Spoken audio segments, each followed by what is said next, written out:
Mehriban yolcular, Dayko Airlines kompaniyasına hoş geldiniz deyip başlayın. Hemen salam. Şuun gaz aldım.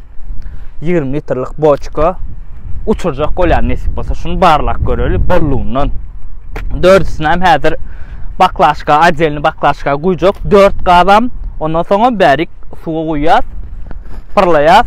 Ya uçuşa ya üstümüze düşüşe. Rimenle zakkanız, like koyanız başlayaz.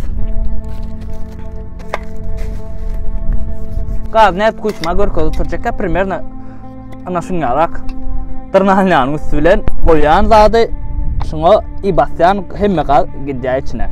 Şeyde bir dörsünem iyi koyaz uçuracağız.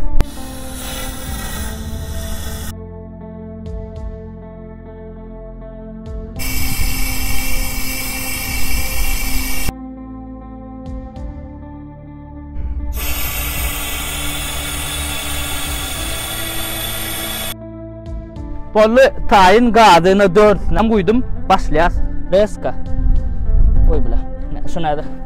Burnu.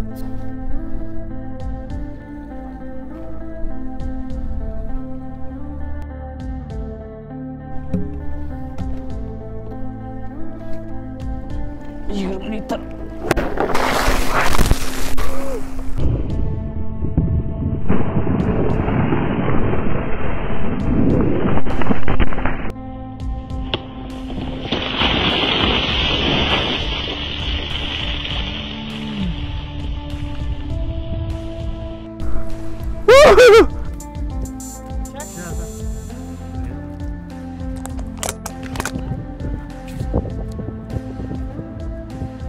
Сзади машины.